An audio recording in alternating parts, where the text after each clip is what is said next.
Hello friends, welcome to my channel A to Z banking and technology. और आज हम बात करने जा रहे हैं कि मेजर की पॉइंट्स हमें क्या चेक करने चाहिए जब हम एवरेज बैंक बैलेंस प्रोग्राम के अंदर एलिजिबिलिटी बनाते हैं। तो जैसे कि आप लोगों को पता है कि जो एवरेज बैंक बैलेंस का प्रोडक्ट है वो काफ़ी पॉपुलर है अफोर्डेबल सेगमेंट में और मिड मार्केट सेगमेंट में भी। तो एवरेज बैंक बैलेंस क्या है, पहले मैं थोड़ा सा आपको वो ब्रीफ कर देता हूँ कि एवरेज बैंक बैलेंस एक ऐसा प्रोग्राम है जहाँ पे जो हमारा कस्टमर है एक बैलेंस मेंटेन कर रहा होता है, एक हेल्दी बैलेंस मेंटेन कर रहा होता है। उस बैलेंस के ऊपर हम उसे एक एलिजिबल जो लोन ईएमआई है वो ऑफर कर पाते हैं। तो उसका जो कैलकुलेशन होता है वो काफ़ी सिंपल है कैलकुलेशन। मैं आपको एक ब्रीफ आइडिया दे देता हूँ कि जो एबीबी है वो कैसे निकलता है। तो जैसा कि आप देख पा रहे हैं कि यहाँ पे आपको बैलेंस दिख रहा है कि सेकेंड ऑफ मंथ में बैलेंस है 19,913 रुपये। एट्थ को क्या बैलेंस है 15, 22, 27। तो ये हमने 5 डेट जो है उस मंथ की उसका बैलेंस यहाँ पे लिख लिया बैंक स्टेटमेंट से। एंड देन हमने उसका टोटल कर लिया। यहाँ पे आप देखेंगे ये सारा टोटल है बैलेंस का। इसके बाद हमने जो टोटल है इसको डिवाइड कर दिया बाय 5, बिकॉज हमने यहाँ पे 5 डेट ली थी। इसी हिसाब से आपकी जो बैंक नॉर्म्स बोलते हैं, बैंक पॉलिसी बोलती है, उस हिसाब से आप उसके डेट और उसके बैलेंसेस को यहाँ पे लिख सकते हैं। और जितनी भी डेट आपने कंसिडर करी है उतने से उसको डिवाइड कर दीजिए, तो ये आपका एवरेज बैंक बैलेंस निकल के आ जाता है। तो चलिए, ये तो हो गया आपका एवरेज बैंक बैलेंस निकालने का तरीका।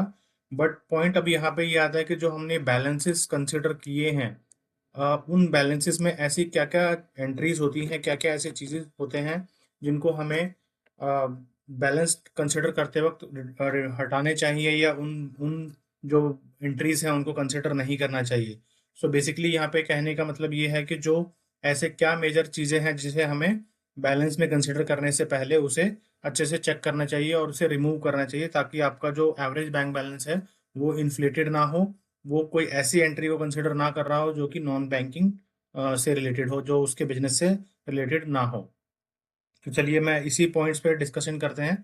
तो हमारा सबसे पहला पॉइंट जो है उसमें हम बात करने वाले हैं रेगुलर बिजनेस डिपॉजिट्स की। तो आपको आइडिया होगा कि किसी भी बिजनेस में जो एक पेमेंट होती है वो रेगुलर टर्म्स में आती रही है। कहीं पे पीरियोडिक टर्म्स होता है कि मंथली आ रही है, कहीं पे वीकली आ रही है, कहीं पे डेली आ रही है। तो बिजनेस का जो इनफ्लो है वो बिजनेस का इनफ्लो उसी पीरियड में आता रहना चाहिए, वो हमें चेक करना है। इनफ्लो, बिजनेस इनफ्लो में आपको क्या चेक करना है कि look for the regular deposit that indicates business revenue. आपको उन रेगुलर एंट्रीज को कंसिडर करना है जो कि उसके बिजनेस के रिवेन्यू को बढ़ा रहे हैं, such as a customer payment, जो कि कस्टमर की पेमेंट होनी चाहिए, आपके सेल्स रिसीट होनी चाहिए, या आपकी कॉन्ट्रैक्ट्स की जो पेमेंट्स है वो होनी चाहिए। कोई ऐसी रेगुलर बिजनेस एंट्री नहीं हो जो कि आपके बिजनेस से रिलेटेड ना हो, तो उसे हम non banking transaction, non business transaction बोलते हैं। तो नॉन बिजनेस ट्रांजेक्शन को आपको हमेशा एबीबी के उसमें से हटाना है। इसके अलावा आपको चेक करना है कि इररेगुलर लार्ज पेमेंट्स, कोई ऐसी मोटी अमाउंट की पेमेंट जो कि आपके बिजनेस से रिलेटेड नहीं है, या फिर वो बिजनेस से रिलेटेड है बट वो वन टाइम एक्टिविटी है, तो उस चीज़ को भी आपको एवरेज बैंक बैलेंस के अंदर कंसिडर नहीं करना है, बिकॉज वो आपके एवरेज बैंक बैलेंस को इन्फ्लेट कर देगा, जो कि आपके जो कि सही नहीं है आपके लोन के लिए। बिकॉज कल को वो पेमेंट जो है उस तरह की नहीं आएंगी, तो आपको ईएमआई भरने में दिक्कत हो सकती है। तो चलिए आगे बात करते हैं हम उन ट्रांजैक्शन की जिनको हमें अपने एवरेज बैंक बैलेंस से रिमूव करना है, बिकॉज वो जो ट्रांजैक्शंस हैं वो हमारे बिजनेस से कहीं ना कहीं रिलेटेड नहीं है, या फिर वो ऐसी ट्रांजैक्शंस हैं जो हमारे लिए वन टाइम एक्टिविटी है, जो कि नॉन बिजनेस ट्रांजैक्शन में हमें कंसिडर करना है। तो सबसे पहले हम बात कर लेते हैं इंटर पार्टी ट्रांजेक्शन्स की। तो इंटर पार्टी ट्रांजेक्शन्स क्या होती हैं कि जो हमारी फैमिली या फ्रेंड्स रिलेटेड जो ट्रांजेक्शन्स होती हैं, जो हमारी अदर फैमिली मेंबर्स की कंपनी है या फिर ग्रुप कंपनी है, उससे उससे पेमेंट आई हुई है, और वो हमारी कहीं ना कहीं बिजनेस से रिलेटेड नहीं है, क्योंकि वो हमारा बिजनेस नहीं है, वो हमारी इंटरनल ट्रांसफ़र है। तो उसे हमें अपने जो बैंकिंग में जब हम एबीबी कंसिडर कर रहे होते हैं, तो वहाँ से उन्हें हटाना होता है, जिसे हम इंटर पार्टी ट्रांजेक्शन के रूप में जानते हैं। उसके बाद आपको ये ध्यान रखना है कि अनयूजुअल पैटर्न्स, कुछ बिजनेस के पैटर्न्स आपको ऐसे दिखेंगे जो कि अनयूजुअल रहेंगे, जो ट्रांजेक्शन रहेंगे उनके पैटर्न कुछ ऐसे होंगे जो कि बिजनेस एक्टिविटी नहीं होंगे। जैसे ट्रांसफर टू अकाउंट्स, जैसे एक अकाउंट से दूसरे अकाउंट में ट्रांसफर किया जा सकता है, और वो हो सकता है आपका इंटर पार्टी भी हो और नॉन इंटर पार्टी भी हो। कुछ पैटर्न ऐसे होंगे जहाँ के आपको रेगुलर डिपॉजिट दिख रहा है, डिपॉजिट आया, फॉर एग्जांपल 50,000 का डिपॉजिट आया, और एकदम उसके जस्ट बाद ही आपका 50,000 का विड्रॉल हो गया। तो इस टाइप का पैटर्न आपको देखना है कि ये सिर्फ बिजनेस में क्रेडिट दिखाने के लिए पैटर्न यूज किया गया है, बाद में उसे विड्रॉ कर लिया गया है। तो इस टाइप के जो अलग अलग पैटर्न्स होते हैं वो आपको देखने हैं और उसे अपने बिजनेस ट्रांजेक्शन से रिमूव करने हैं। कस्टमर से क्लैरिफिकेशन भी लेना है कि ये किस टाइप की ट्रांजेक्शन है, कि एक बार डिपॉजिट हो रही है और दूसरी बार वो विड्रॉल हो जा रही है। तो ये इस टाइप के आपको ट्रांजेक्शन हटाने हैं। देन उसके बाद आपको क्या करना है कि जो one time high value credits हैं, one time high value credits का बेसिकली मतलब वो है कि जैसे कुछ पेमेंट्स होती हैं। फॉर एग्जांपल अगर मैं बात करूं, इस जैसा इसमें लिखा भी हुआ है कि कैपिटल गेन से रिलेटेड पेमेंट्स हो गई, या फिर लॉटरी इनकम हो गई, या सेल ऑफ फिक्स एसेट हो गई, या कोई भी ऐसी ट्रांजेक्शन जो नॉन बिजनेस इनकम को जनरेट कर रही हैं, वो उस टाइप की ट्रांजेक्शन्स को आपको एबीबी में कंसिडर नहीं करना है। बिकॉज इससे आपका जो एबीबी है वो काफ़ी ज़्यादा इन्फ्लेट हो जाएगा और आपको जो है रॉन्ग एबीबी आपके पास आ जाएगा, जिसपे अगर आप एलिजिबिलिटी निकालते हैं तो काफ़ी हाई एलिजिबिलिटी निकल जाएगी और कस्टमर की रिपेमेंट कैपेसिटी उतनी नहीं होगी। तो इसलिए आपको वो कल को फ्यूचर में प्रॉब्लम कर सकती है। तो high value one time transaction जो होती हैं उनको आपको अपने उसमें नहीं कंसिडर करना है। साथ ही साथ आपको जो लोन डिसबर्समेंट एंट्रीज होती हैं, लोन डिसबर्समेंट एंट्री, जैसे किसी भी बैंक से अगर आप लोन लेते हैं तो वो आपके बिजनेस अकाउंट में ही पेमेंट करते हैं।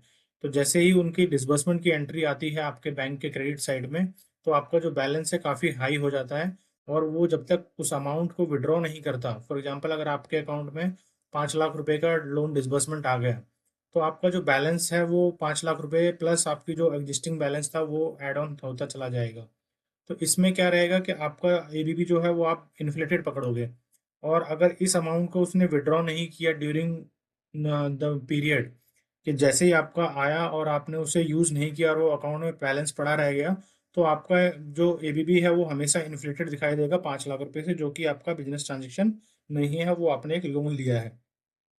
तो आपको ये इंश्योर करना है कि इस जो 5 लाख रुपए का इफेक्ट है वो आप अपने एबीबी में से घटा दें, ताकि आपका जो एवरेज एबीबी कस्टमर जो अपने बिजनेस से मेंटेन कर रहा है, आप उसी को पकड़ पाएं अपने एबीबी के दौरान।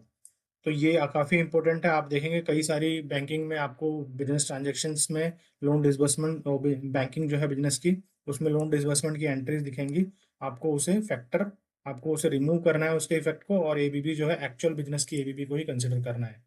तो चलिए साथ में आगे हम बढ़ते हैं, जहाँ पे हम बात कर रहे हैं कि चेक बाउंस। कई बार आप देखेंगे कि हाई वैल्यू के चेक बाउंस होते हैं। फॉर एग्जांपल 2 लाख रुपए का हमने कोई चेक इशू किया, तो पहले वो हमारे अकाउंट से डेबिट दिखाई देगा, डेबिट की साइड में उसकी एंट्री आएगी, देन उसके बाद वो उसकी एंट्री क्रेडिट में भी रिफ्लेक्ट करेगी। तो इस ट्रांजेक्शन में बेसिकली होता क्या है कि इसमें होता क्या है कि अगर आप बैंकिंग से समझें तो जैसे ही आपने कोई चेक इश्यू किया तो सबसे पहले वो अकाउंट से डेबिट होगा, और वो अगर बाउंस हुआ तो वो फिर वापस से आपके अकाउंट में क्रेडिट की एंट्री दिखा दी जाएगी। तो इससे क्या होगा, आपको ये इंश्योर करना है कि आप उस बाउंस वाली एंट्री के क्रेडिट इफेक्ट को कंसिडर ना कर लें, बिकॉज वो आपके क्रेडिट नहीं है, वो बेसिकली आपका रिटर्न एंट्री है। सो इसमें बेसिकली क्रेडिट पे जो बैलेंस है उस पे तो इतना इम्पैक्ट नहीं पड़ेगा, बिकॉज यही बैलेंस पहले भी था और यही वापस में हो गया। बट आप उसका जब बिजनेस क्रेडिट जोड़ रहे हैं तो उस बिजनेस क्रेडिट के अंदर आपको इसको नहीं कंसिडर करना है, बिकॉज ये बाउंस की एंट्री है, ना कि कोई पेमेंट है। ठीक है। तो जैसे इसमें लिखा भी हुआ है कि check bounce entry shows credit and debit deposit side, then debit withdrawal side, we should ensure that credit entry should not be considered as a business while calculating turnover. तो जब भी हम इसको सेल्स में कंसिडर कर रहे हैं तो सेल्स में हमें इसे घटा देना है, बिकॉज ये आपकी बिजनेस एंट्री नहीं है।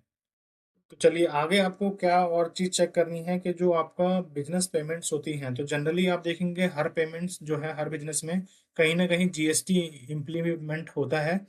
आपका जो जीएसटी है वो 2.5% से लेके 28% तक के बीच का एप्लीकेबल रहता है। तो आप देखेंगे कोई भी अगर अमाउंट, आप कोई भी पेमेंट आती है तो उसमें जीएसटी लग के ही आता है बिजनेस ट्रांजेक्शन में।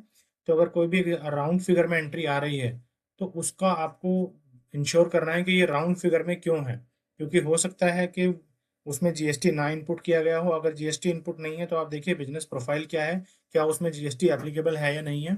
और अगर वो जीएसटी एप्लीकेबल है तो वो राउंड फिगर में क्यों है, क्योंकि अगर उस पर जीएसटी लगेगा तो कहीं ना कहीं वो जो नंबर्स हैं वो चेंज हो जाएंगे, वो राउंड फिगर में नहीं आएंगे।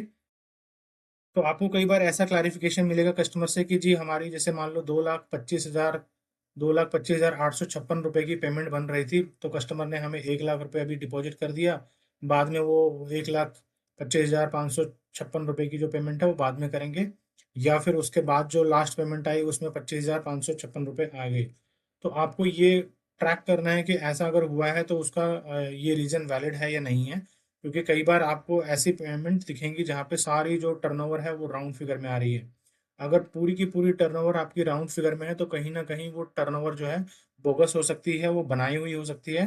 तो इसलिए आपको ये इंश्योर करना है कि इस टाइप की एंट्री में कस्टमर का जस्टिफिकेशन क्या है, कस्टमर का इसमें क्या व्यू है और किस वजह से ऐसी राउंड फिगर में पेमेंट्स आ रही हैं। चलिए, तो नेक्स्ट पॉइंट आपको एबीबी के दौरान ये कंसिडर करना है कि जो ट्रांजैक्शन डिस्क्रिप्शन है, जो ट्रांजैक्शंस है उसकी क्लैरिटी होनी चाहिए कि ट्रांजैक्शंस किस कॉन्टेक्स्ट में की गई है। तो जैसे कई बार आप देखेंगे कि यूपीआई पेमेंट लिखी होती है, आप यूपीआई से ये अज्यूम नहीं कर सकते कि यूपीआई आपकी बिजनेस की ट्रांजैक्शंस है या फिर किसी ने पर्सनली आपको पेमेंट कर दी है। तो आपको कहाँ जहीं जहाँ पे भी ऐसा फील हो कि भाई ये जो बिजनेस की जो एंट्री है वो काफ़ी हाई वैल्यू है और इसके ट्रांजैक्शन या डिस्क्रिप्शन से मेरे को ये नहीं पता चल पा रहा कि बिजनेस की पेमेंट है या किसी ने पर्सनल पेमेंट करी है, तो आप उससे क्लैरिफिकेशन लीजिए। और इस टाइप की पेमेंट अगर ज़्यादा आ रही है तो आप कस्टमर से क्लैरिफिकेशन लेके, और अगर आपको लगता है कि नॉन बिजनेस ट्रांजैक्शन है तो आप उसको एबीबी में से घटा सकते हैं या उसको टर्नओवर में से आप माइनस कर सकते हैं। चलिए, इसके बाद आप देखेंगे रिकरिंग ट्रांजैक्शंस होती हैं। रिकरिंग ट्रांजैक्शन से मतलब ये है कि एक पीरियोडिक बेसिस पे वो ट्रांजैक्शन आपको डिपॉजिट हो रही है। तो वो आपको देखना है कि वो किस तरह की ट्रांजैक्शंस हैं। अब जैसे इसमें लिखा गया है कि check for the recurring transaction for personal accounts और other entities that doesn't appear to be business related. अगर कोई ऐसी रिकरिंग डिपॉजिट आ रही है, हर महीने आपके अकाउंट में, कस्टमर के अकाउंट में डिपॉजिट होती है, हो सकता है वो किसी एफडी हो, कोई एफडी है उसका इंटरेस्ट हर महीने डेबिट डिपॉजिट हो रहा है, या कोई किसी को पेमेंट करी हुई है वो हर महीने कुछ उसका इंटरेस्ट पे कर रहा हो। तो इस टाइप की जो रेगुलर क्रेडिट की एंट्री है वो आप चेक कीजिए कि वो किस टाइप की एंट्री है और वो बिजनेस से कैसे रिलेटेड है। अगर वो बिजनेस से रिलेटेड नहीं है तो आप उसे डेबिट कर दीजिए, बिकॉज वो आपका एबीबी जो है वो बिजनेस रिलेटेड ही एबीबी आपको कंसिडर करना है। तो चलिए, नेक्स्ट आपको और क्या कर सकते हैं इसमें। उसके बाद जो हम बात करने वाले हैं कि ऐसे कौन कौन से ट्रांजेक्शन है जिसमें आपको थोड़ा सा अलर्ट रहना है, वो रेड फ्लैग एंट्रीज जिसे हम बोलते हैं, कि रेड फ्लैग एंट्रीज हैं जिसको आपको, अगर आपको देखते हैं ऐसी एंट्रीज को, आपको फिर उसमें काफ़ी केयरफुली डिसीजन लेना है। जिसमें आप एक तरह की एंट्री मान सकते हैं कि frequent cash deposit. Frequent cash deposit का मतलब ऐसा भी हो सकता है कि अगर आपका बिजनेस का प्रोफाइल कुछ ऐसा है जहाँ पे कैश पेमेंट आती है, तो वहाँ पे फ्रीक्वेंट कैश डिपॉजिट जो है एक नॉर्मल बिहेवियर हो सकता है। बट अगर हाई वैल्यू की फ्रीक्वेंट कैश डिपॉजिट्स हो रही हैं और साथ ही साथ उसमें विड्रॉल भी हो रहे हैं, तो वो आपको एक बार ही देखना है कि वो क्या चीज़ है, आपका बिजनेस प्रोफाइल से मैच करती है या नहीं करती हैं, और वो ट्रांजेक्शन्स आपकी पर्सनल यूजेस की तो नहीं है, और वो कितना रिलेटेड है आपके बिजनेस ट्रांजेक्शन से। देन आपको एक चीज़ और चेक करनी है कि राउंड फिगर, जैसे हमने पहले भी डिस्कस किया कि राउंड फिगर की एंट्रीज आपको अच्छे से वेरीफाई करनी है कि राउंड फिगर की एंट्रीज आपकी बिजनेस से रिलेटेड है या नहीं है। तो जैसे भी आपके पास अगर राउंड फिगर की एंट्रीज आती हैं इस टाइप में क्रेडिट में, तो आपको कस्टमर से क्लैरिफिकेशन लेना है कि ये राउंड फिगर्स की एंट्री किससे रिलेटेड है, क्या ये बिजनेस से रिलेटेड है या नहीं है। अगर बिजनेस से रिलेटेड नहीं है तो आपको उनको माइनस कर देना है। देन चलिए आगे नेक्स्ट नेक्स्ट पॉइंट पे बढ़ते हैं, जिसमें हम बोल रहे हैं कि अनएक्सप्लेन्ड लार्ज ट्रांजेक्शन। अगर आपको कोई ऐसी ट्रांजेक्शन मिलती है जो हाई वैल्यू की रखती हैं, फॉर एग्जांपल अगर किसी बंदे का जो टर्नओवर है वो 1 करोड़ का आ रहा है साल का, और उसमें एक एंट्री आ रही है 25 लाख रुपए की या 20 लाख रुपए की, और कस्टमर बोलता है जी मुझे इस ट्रांजेक्शन का आइडिया नहीं है कि कहाँ से है, तो आप ये देखिए कि आपके टर्नओवर का 20% जो है वो रिवील्ड है और वो पता नहीं है कि बिजनेस ट्रांजेक्शन है या नहीं है। तो ऐसी अगर कोई ट्रांजेक्शन्स आती हैं आपके नोटिस में, तो आपको कस्टमर से क्लैरिफिकेशन लेना है, क्लियर पूछना है कि इसका ट्रांजेक्शन का क्या पर्पस था, और उसके सपोर्टिंग डॉक्यूमेंट्स की भी आपको डिमांड करनी है। और अगर ये प्रोवाइड करने में कस्टमर आपका फेल हो जाता है तो आपको उस एंट्री को अपने बिजनेस टर्नओवर से हटा देना है, उसको बिजनेस टर्नओवर में कंसिडर नहीं करना है। और उसका जो एबीबी इम्पैक्ट है, एबीबी इम्पैक्ट में जो एवरेज बैंक बैलेंस में जो इफेक्ट दे रहा है वो डिपॉजिट, उसको भी आपको कहीं ना कहीं उसे रिड्यूस करके जो बचा हुआ रिमेनिंग बैलेंस है उसके ऊपर एबीबी कंसिडर करना है। तो गाइस, होपफुली आपको ये चीज़ें समझ में आई हो। ये बहुत ही इंपॉर्टेंट है जब हम एबीबी निकालते हैं उस पॉइंट ऑफ द टाइम, क्योंकि अगर आपने एबीबी में इन चीज़ों को कंसिडर कर लिया तो आपका जो एबीबी है वो काफ़ी इन्फ्लेटेड हो सकता है और कल को आपको उसमें प्रॉब्लम आ सकती है, क्योंकि एक्चुअल एबीपी पे आपने उसे लोन ना देके इन्फ्लेटेड एबीपी पे उसे लोन दे दिया हो। तो चलिए मैं साथ साथ आपको ये भी बता दूं कि डॉक्यूमेंटेशन इसमें आपको क्या डिमांड करनी चाहिए, क्या सपोर्टेड इन्फॉर्मेशन आपको मांगनी चाहिए और कैसे आप उसे वेरीफाई कर सकते हैं। तो जिस भी ट्रांजैक्शन पे आपको डाउट हो तो आप उसका इनवॉइस या रिसीट पेमेंट मांग सकते हैं, और उसको क्रॉस चेक करिए कि मेजर डिपॉजिट्स के साथ और पेमेंट एंट्रीज के साथ, जो जहाँ पे आपको उसका बिल मिलेगा, और बिल से आप उसे मैच कर सकते हैं कि वो बिजनेस ट्रांजैक्शन है या नहीं है। बिल में आपको उसकी पार्टी का नाम मिल जाएगा, पार्टी के नेचर ऑफ बिजनेस का भी पता चलेगा, और उसका आपको लोकेशन भी मिलेगा, तो आप ये एज्यूम कर सकते हैं कि वो बिजनेस ट्रांजैक्शन है या नहीं है। साथ ही साथ आपको अगर कोई रेगुलर पेमेंट आ रही है तो आप किसी उस पार्टी से का कॉन्ट्रैक्ट मांग सकते हैं, उस एग्रीमेंट की कॉपी मांग सकते हैं, जिससे वेरीफाई हो जाएगा कि जो लार्ज ट्रांजेक्शन है किस उद्देश्य से हुई है और वो बिजनेस की से किस तरह से अलाइन है और क्या एग्रीमेंट के बेसिस पे वो पेमेंट हुई है। इसके अलावा आप टैक्स फाइलिंग की रिसीट मांग सकते हैं, टैक्स फाइलिंग की पेमेंट रिसीट आपको मिल जाएंगी, और इनकम जो और एक्सपेंसेस हैं उसका कैश फ्लो भी आपको बैंक स्टेटमेंट से आप देखने को मिल जाएगा। तो ये सारी चीज़ें हैं जहाँ पे आपको इन चीज़ों को वेरीफाई करना है। साथ ही साथ मैं आपको थोड़ा सा इसमें बता दूं कि जो एबीपी प्रोग्राम है, एबीपी प्रोग्राम में कुछ पॉलिसीज होती हैं जिसे हमें ध्यान में रखना होता है। तो जैसे कि जो मेजर पॉलिसीज हैं इसके अंदर वो है collection to EMI. Collection to EMI में आपको हर मंथ की जो पेमेंट्स हैं वो आपकी ईएमआई का कितना टाइम्स होना चाहिए उसके बारे में बताया गया है। इसमें बेसिकली क्या होता है कि जो आपका ये है प्रोफाइल सेगमेंट है, अगर आप ट्रेडर हैं तो आपको जो पेमेंट है वो कम से कम आपका 10 टाइम का होना चाहिए। पहले मैं आपको ये समझा देता हूँ, जो कलेक्शन टू ईएमआई है तो वो कैसे हमें चेक करना है। जैसे आपकी मंथली जो कलेक्शंस हैं, लेट्स से अगर आप 5 लाख रुपए का कोई लोन, 5 लाख रुपए की ईएमआई दे रहे हैं, 5 लाख रुपए का लोन दे रहे हैं, उसकी ईएमआई 10,000 रुपये है, और आपका जो कलेक्शंस है, लेट्स अज्यूम के जो आप 5 लाख रुपए का लोन देने वाले हैं उसकी ईएमआई जो है वो 10,000 रुपये है, और आपकी मंथली सेल जो है जिसे हम कलेक्शंस बोलते हैं, आपके जो बैंक में हर महीने क्रेडिट होता है, उसका जो बैलेंस है वो आ रहा है अप्रोक्स 1 लाख। तो 1 लाख अगर आप 10,000 सॉरी 1 लाख डिवाइड बाय 10,000 करेंगे तो आपका ये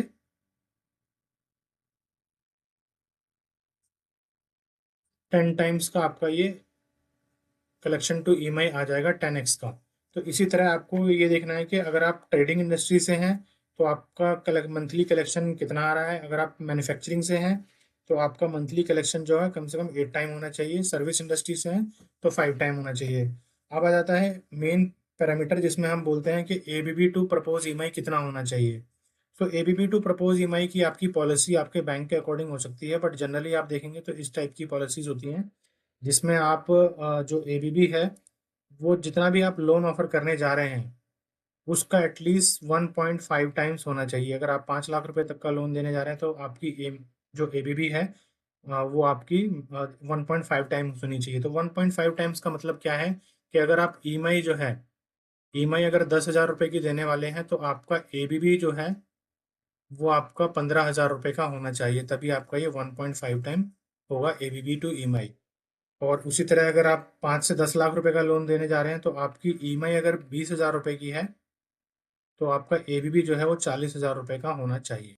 तो इसी तरह से आप आपकी बैंक की जो एबीबी नॉर्म्स है वो आप देख सकते हैं। इसके अलावा इसमें एक मेजर पॉलिसी ये भी होती है कि नंबर ऑफ अनसिक्योर्ड लोन कितने हैं। तो नंबर ऑफ अनसिक्योर्ड लोन आपके 10 से ज़्यादा नहीं होने चाहिए, बिकॉज जितने ज़्यादा अनसिक्योर्ड लोन होंगे उतना ज़्यादा आपका UCL to BTO, UCL to BTO basically क्या होता है, अनसिक्योर्ड लोन टू टर्नओवर।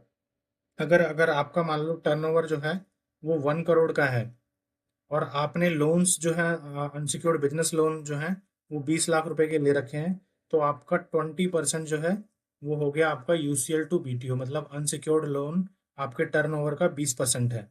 तो 20 लाख रुपए का आपने अनसिक्योर्ड लोन हो रखा है, तो ये आपका 10 टाइम से ज़्यादा नहीं होना चाहिए as per the industry norms. फोआर इसमें एप्लीकेबल नहीं होती, बिकॉज फोआर इसमें वैल्यू नहीं रखती। और टर्नओवर नॉर्म्स जो है वो 80% होने चाहिए। Banking turnover norms, banking turnover norms से मतलब क्या है कि जो आपने टर्नओवर डिक्लेयर किया है, टर्नओवर आप कहाँ पे डिक्लेयर करते हैं, आपकी जीएसटी में या फिर आपकी आईटीआर में। तो अगर आपकी आईटीआर में फॉर एग्जांपल आपने आईटीआर में टर्नओवर डिक्लेयर किया कि मेरा टर्नओवर 1 करोड़ का है, और आपकी बैंक स्टेटमेंट का जो टोटल क्रेडिट्स है वो टोटल क्रेडिट्स एटलीस्ट आपका 80 लाख रुपए होना चाहिए, सो दैट आपका 80% जो है जो टर्नओवर है वो क्लियर हो पाए। सो आपको क्लेरिफाई हो गया कि जो बीटीओ नॉर्म्स है, बीटीओ नॉर्म्स बोलते हैं हम इसको बैंकिंग टू टर्नओवर रेशो। जो भी आपका टर्नओवर आपने डिक्लेयर किया उसका बैंकिंग में कितना परसेंट क्रेडिट हुआ है उसे हम बीटीओ रेशो बोलते हैं। आरटीआर नॉर्म्स में है ओनली वन बाउंस होने चाहिए लेटेस्ट 6 मंथ्स में। आपका आरओआई आपके बैंक के अकॉर्डिंग होगा, आपका मिनिमम टर्नओवर की पॉलिसी भी आपके बैंक के अकॉर्डिंग हो सकती है। और इसमें जो डिपिंग ट्रेंड है एबीबी का और कलेक्शंस का डिपिंग ट्रेंड नहीं होना चाहिए। डिपिंग ट्रेंड से मतलब है जैसे आपने जनवरी मंथ में आपका एबीबी आ रहा था 2 लाख रुपए का, फरवरी में वो एबीबी करके हो गया 1.5 लाख रुपए का, और मार्च में वो एबीबी करके हो गया 1 लाख रुपए का। तो ये डिपिंग ट्रेंड जो है 50-50% डिप हो रहा है। तो ये डिपिंग ट्रेंड नहीं होना चाहिए। ये हमेशा ग्रोथ की ट्रेंड में होना चाहिए कि जनवरी में अगर आपका 2 लाख रुपए का एबीबी है तो फरवरी में वो 2.5 लाख रुपए का या 2.25 का होना चाहिए, मार्च में वो 2.75 का या 3 लाख रुपए का एबीबी होना चाहिए। तो ये आपका ग्रोथ ट्रेंड में होना चाहिए। देन इसमें आपका सिबिल स्कोर आ जाता है जो आपकी बैंक पॉलिसी के अकॉर्डिंग है। नेगेटिव इंडस्ट्री भी आपको अपनी बैंक पॉलिसी के अकॉर्डिंग देखनी है। तो मेजर यही है आपके criteria, ABB to EMI, collection to EMI, UCL to BTO, और number of unsecured loan, RTR norms और बैंकिंग टर्नओवर। तो ये 5-6 जो मेजर पॉलिसी पैरामीटर होते हैं इसी को हमें देखना होता है एबीबी प्रोग्राम में। तो होपफुली गाइस आपको ये जो एबीबी पे इंफॉर्मेशन है काफ़ी अच्छी लगी हो। अगर तो गाइस अगर आपको इस वीडियो में कुछ भी ऐसा हो जो आपको नहीं समझ में आया तो आप मेरे को कमेंट बॉक्स में आके इससे पूछ सकते हैं। और अगर आपको इस वीडियो से कोई भी नई जानकारी मिली हो तो एक लाइक जरूर कीजिएगा। और अगर कमेंट बॉक्स में आपको कोई क्वेश्चन हो तो आप उसे कमेंट बॉक्स में आके मुझसे पूछ सकते हैं कि आपको इसमें क्या चीज़ है ऐसा जो आपको समझ नहीं आया, या क्या ऐसा है जो आप इसमें और वैल्यू एड कर सकते हैं। अगर आप इस चैनल पे नए आए हैं तो आप इस चैनल को सब्सक्राइब कर लीजिए, बिकॉज इस टाइप की काफ़ी सारी वीडियोस मेरे चैनल पे आपको देखने को मिल जाएंगी जिसमें हमने प्रोफाइल वाइज वीडियोस बनाई हुई हैं जिसकी कैसे पीडी करनी चाहिए, अंडर राइटिंग कैसे करनी चाहिए। अप्रोक्स मोर देन 20+ प्रोफाइल्स हैं जिसमें हमने पीडी के बारे में बताया हुआ है। साथ साथ हमने 8 से 10 एलिजिबिलिटी प्रोग्राम्स हैं जो कि इनकम बेस्ड और नॉन इनकम बेस्ड प्रोग्राम्स हैं, उसके बारे में बताया गया है। साथ ही साथ हमने इसमें क्रेडिट रिपोर्ट्स को कैसे पढ़ें उसके बारे में बताया गया है कि क्रेडिट रिपोर्ट्स को कैसे कैसे पढ़ सकते हैं। और इसमें काफ़ी सारी जो अंडरराइटिंग रिलेटेड वीडियोस हैं वो भी आपको देखने को मिल जाएंगी। तो इस तरह की वीडियो में अगर आप थोड़ा सा भी इंटरेस्ट रखते हैं तो इस चैनल को सब्सक्राइब कर लीजिए और वीडियो को लाइक कर दीजिए। ओके गाइस, मिलते हैं फिर अगली वीडियो में। Till then, thank you so much.